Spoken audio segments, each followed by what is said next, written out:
A major engineering failure has just rocked the auto world. This event signals the end of the modern dependable pickup.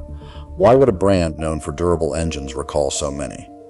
The V8 was replaced by complex new tech, which proved to be a critical flaw. This engineering blunder raises questions. Why are Ford and GM abandoning proven V8s for intricate twin-turbo setups that fail under towing heat? Our investigation will explore federal mandates driving this shift and reveal the specific mechanical issues affecting the 2026 models.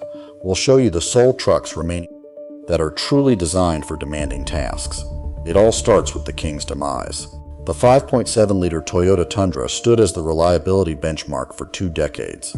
While fuel-hungry and using older tech, it was nearly indestructible. However, in 2022, Toyota swapped the V8 for an elaborate 3.5L twin-turbo V6. They guaranteed increased power and better mileage, but delivered a disaster. Toyota recalled over 100,000 vehicles in 2024. The reason? Manufacturing debris remained inside the engine block. This blocking of oil flow to main bearings caused engines to seize and fail, sometimes with under 30 miles. This isn't solely a Toyota issue. It's an industry-wide catastrophe, primarily driven by the Environmental Protection Agency. Due to current corporate average fuel economy, CAFE standards, automakers are essentially prohibited from producing V8 engines for half-ton pickups.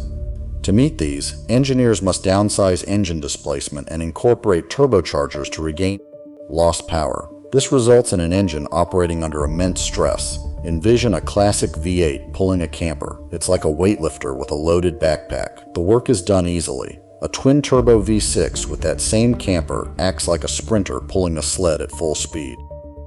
It works fast but creates immense heat and pressure doing so. Heat severely reduces longevity. Extracting 400 horsepower from a small engine shortens the lifespan of every gasket, seal, and bearing within. This explains the disappearance of the 500,000-mile truck. Consider General Motors. To keep their V8 engines compliant, they added a complex cylinder deactivation system, dynamic fuel management. This system employs computer-controlled lifters, disabling cylinders when not required, to save small amounts of fuel. However, these lifters often collapse, destroying the camshaft and needing a full engine overhaul. We often see low-mileage Chevy Silverados and GMC Sierras in repair shops with damaged valve trains, all because this government-mandated system compromised reliability. Next, let's examine Ford's situation. The F-150 proudly reigns as America's top-selling vehicle, yet it's plagued by the problematic 10-speed transmission. The 10R80 unit was engineered to constantly maintain the engine within its most efficient RPM range. But drivers report harsh shifts, skipped gears, and major failures, often occurring right after the warranty expires. Ford also faced issues with cam phasers on their 3.5L EcoBoost engines, which frequently rattle and fail, demanding a $3,000 fix. So why pay $80,000 for a pickup that's demonstrably less reliable than the truck you owned 2 decades ago?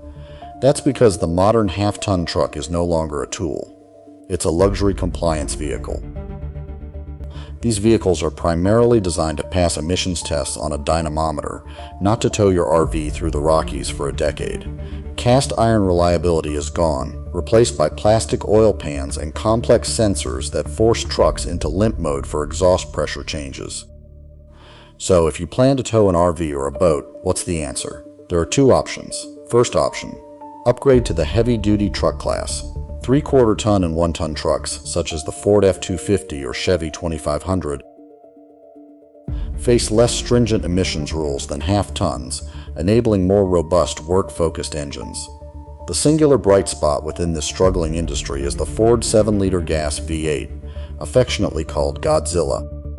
Ford engineers returned to basics, creating a massive, straightforward pushrod V8 with no turbochargers or cylinder deactivation features. It's inefficient and heavy, yet constructed like a 1990s commercial engine. This is among the final true workhorse engines available in America. Second option, completely disregard the new vehicle market. Similar to RVs, buying a pre-regulation era truck is frequently the smartest decision. A 2015-2020 Toyota Tundra 5.7 LV8 will almost certainly outlast any brand new twin-turbo model sold today. A pre-active fuel management Chevy or pre-EcoBoost Ford offers a straightforwardness unobtainable in new models today. Automakers and dealers prefer your attention on huge touchscreens and massaging seats. They hope you'll ignore that the engine under the hood is now working twice as hard to last half as long. Don't swap your reliable, paid-off V8 for monthly payments on a plastic science project deck. The 500,000-mile truck is dead in showrooms, yet it thrives in the used market if you know what to find. Next, we'll expose dealership service centers refusing to repair these failures and the warranty loopholes used to deny your claims.